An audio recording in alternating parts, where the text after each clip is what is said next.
one thing I don't do in this channel very much is stand up when I talk to you guys because, I have like this nice display and I want to kind of show off the background, stuff like that. And I feel like this leaves enough room for like the font and stuff overhead, right? And yes, I do think about these things. But I just want to share with you guys, in case you don't follow the Discord, you can join the Discord. It's in the episode description down below. I'd love to have more of you on there. But you don't know about that I got some new art because I am planning to put a 5th bookshelf where that Game of Thrones banner is right now. Just right now, the exact shelf that I want, they aren't shipping right now, and I'm not crazy enough to go out in this madness right now, or not brave enough, crazy enough, what do you want to call it? I call it responsible, but a lot of people call that, scared. Anyhow, so I decided I was going to go ahead and get some art to hang above that shelf. And what I want to say, I had a lot of narrowing down here. I fluffed between Red Rising, I thought about Lord of the Rings, I thought about Song of Ice and Fire, lots of my favorite series. And the one that I actually decided to go with is, if it is my favorite modern fantasy series, why not go with First Law? I know you really can't see it well because of the glare, but I just wanted to share that because I think it's past time that I give Lord Grimdark his own shelf, to display, like I have with Dune and like I have with Wheel of Time and like I have with Brandon Sanderson up there, and of course Stephen King. So yeah, that is the lucky 5 there. But guys, I just want to kind of share that before we get into what's going on this week, in our daily lives of quarantine. But let's talk about the kind of crazy week that just happened.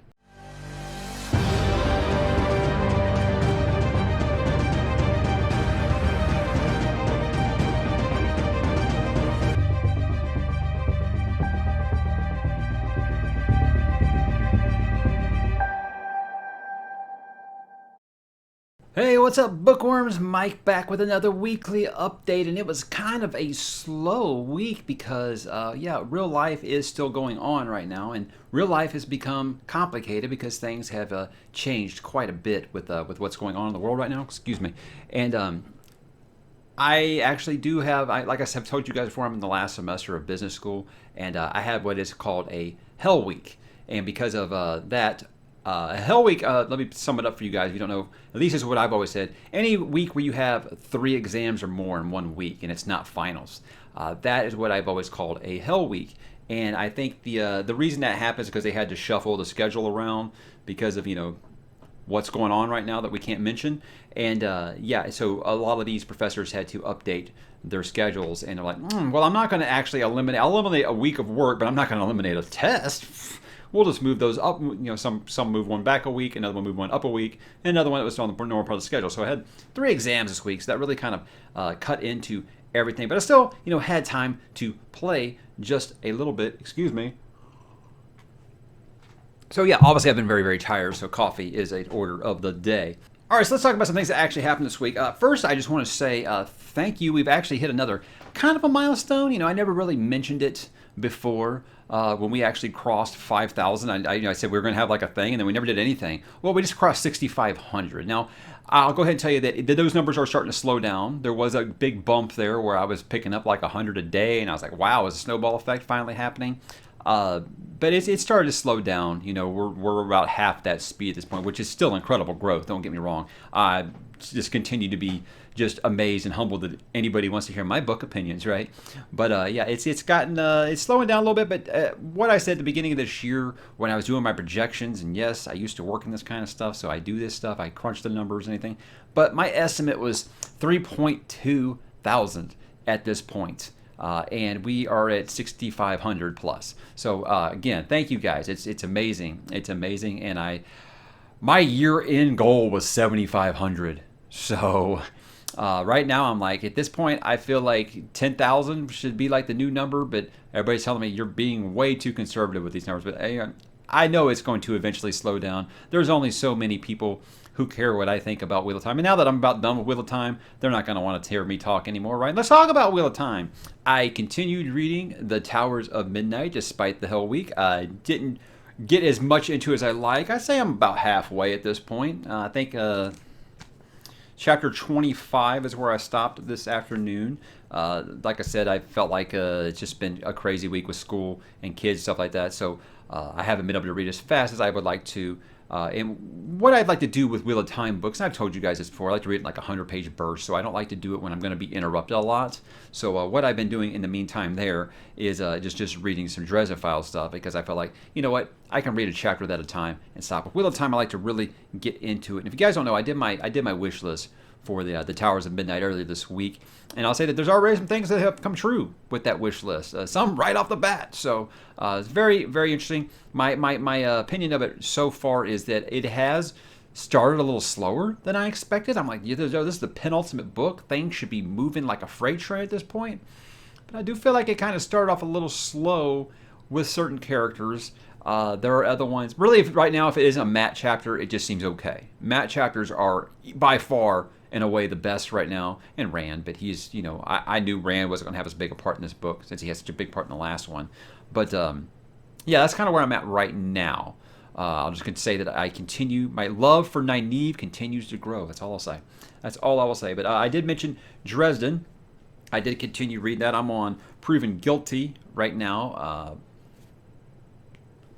Say I'm about 70% done with this one, and man, these books are just so fun. You can just fly right through them, just zip through them like crazy. And in fact, speaking of zipping through them, I did my review for Deadbeat the other day. Other side, I did my review for Deadbeat, and you can check that review out if you haven't. It's one of the longer ones. I think it's the longest Dresden one I've done yet, because, like I said, that video, this book was so packed with stuff to talk about, and stuff that might not have gotten resolved in this book, but opens up threads going down the line. So it feels like the universe expanding book, the one where, okay, I know that I'm not in danger of the publisher telling me, yeah, your series isn't selling that well anymore, so you can really spread your wings a little bit and start to expand things. You don't have to make everything a closed adventure. It can be it doesn't have to be a case of the week, a monster of the week. You can start to continue some things, and I think that's something that I'm very, very interested in. And I can say, as far as I am into about page 350 of Proving Guilty right now, that yeah, I'm liking that format quite a bit. But going to continue to kind of speed run through those, because I am trying to get current before Peace Talks comes out. And with that and Wheel of Time coming off my checklist, I could free me up to do some more stuff. There was a tweet that I sent out today, or I sent again on the Discord. Would love to have you there.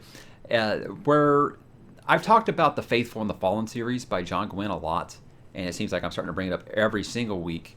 And I put it on that 11 series I wanted to read in 2021, but I started looking at my schedule. I was like, the Cosmere stuff is really going to be the heaviest thing I've got left. And I'm thinking about sneaking in some Faithful and the Fallen, because I talked about the reviewer on Goodreads I like named Petrick, and I'll put the review that he did right here for the newest John Gwynne book that comes out next Tuesday, which ends his second series, which it's 7 books. It takes place in the same universe, but there's a great amount of time difference between the two series. But yeah, so he basically hyped up saying that this is like the most amazing 7-book complete epic fantasy series that he's ever read, even above like Malazan and above Realm of the Elderlings, which he's a big fan of. So this guy just continues to be the #1 hype man for John Gwynne, and I'm thinking, man, I think I might try to sneak some of these in before 2021. So I might be breaking my own rules a little bit, but the Cosmere stuff, the Dresden Files stuff, and yeah, and of course the end of Wheel of Time, I'm going to be done with that stuff first. With Cosmere, I'm going to be reading Era 2 of Mistborn. But that's fine. Those are actually kind of short books compared with most Sanderson stuff. So I'm not really worried about it interrupting anything. But yeah, I think I'm going to actually try to sneak one of those in like in June or so. But keep an eye out for that. I keep talking about the, it that must not be named that we're not allowed to mention, or we can get a strike against our channel. But I think that there's no better time than right now to finally pick up Stephen King's The Stand if you haven't. And I talked about this for about an hour, and I cut it down to about 45 minutes. And you can check that video out. I think it's probably my most well-received King video at this point. And I don't know if like my King videos are finally starting to catch on with people outside the channel, or if it's just that The Stand is such a popular book. I mean, it really is one of those where people will say, I don't really like Stephen King, but I love The Stand. So maybe that's it. I don't know. I would love for my King stuff to take off a little bit, because I'm not going to stop talking about it. I'm going to keep doing my Into the Multiverse series, because favorite author ever. I'm going to keep talking about it. And, there's going to be plenty of content for everyone, so don't worry about that. If you're not into Stephen King stuff, don't worry about it. But yeah, I would really like that to be a growing part of this community, because I can talk about King for hours, and I think I've proven that, haven't I? Since I don't have a lot of other stuff going on, I'm going to talk about some stuff I've got kind of in the works right now for next week or the next couple of weeks. A couple of things I'm going to talk about that I want to start doing. I mentioned in the past I want to do a why you should read episodes, and I mentioned that I was going to do one for Michael Crichton, and that one is in the works, as well as doing one for Red Rising. Red Rising is another thing that I feel like I've talked about just ad nauseum on this channel, and I can't seem to get people to give it a try. So I'm thinking maybe if I do the hard sales job on people with the why you should read on Red Rising, maybe I can sell a few more into you to finally give it a shot, because I'm going to champion this series until the day I die, because I love it that much. So those are kind of things. And something else I've kind of got that should be dropping early next week is I'm going to be talking about the books and the television show Outlander, both which I've never actually touched before. But I've got an interesting little topic about it that I kind of want to see what you guys think about it, because I got questions. I got lots of questions about it, and you'll see. So if you are or are not into that thing, that's okay. That's okay. It's not going to take anything away, because it's not going to be talking about spoilers. It's not a why you should read, anything like that. I don't know anything about it. So I'm just going to tell you something is coming in regards to Outlander, and I'll leave it at that. Outside of books, wife and I didn't really watch. We usually have like one show that we're working on. After we finished Dark, we decided to take a quick little break, and I told you guys last week that we watched Godfather 1. Well, this week we watched Godfather 2, spread it out over 2 nights because there's an intermission in there. And, while I don't think that she is like as obsessed as, most of us guys are with them, I think she enjoyed them for the most part. This was the one, there was some movies that I've always tried in any relationship, and I've always tried to get my significant other to watch. And I felt like I always forced The Godfather, and I feel like that's a bad method. So with my wife, I just decided, if you ever want to watch it, I'll happily watch it with you. And it took 13 years, but she finally watched both of them. She was interested enough to want to know what 3 was about, and I was like, what 3? There is no 3. There are only 2. But I think she enjoyed it more. In fact, she said that the flashbacks in part 2 actually made her like part 1 more. So there you go. I know everybody says that like Godfather 2 might be the sequel that's better than the original. I still prefer the first one, but God, I've never watched part 1 and not been like, let's not watch part 2. Or I've ever been like, hey, you know what? I want to watch a Godfather movie. I'm going to start with part 2. I always watch them back to back, because to me they feel like one movie. And God, I don't know what they would think about that third one. The third one makes Rocky V seem like epic cinema by comparison. I did watch a couple movies with my kid. He just asked me one day, he's like, hey, what's a movie that, like, Dad, what's a movie that you can put on anytime and watch it?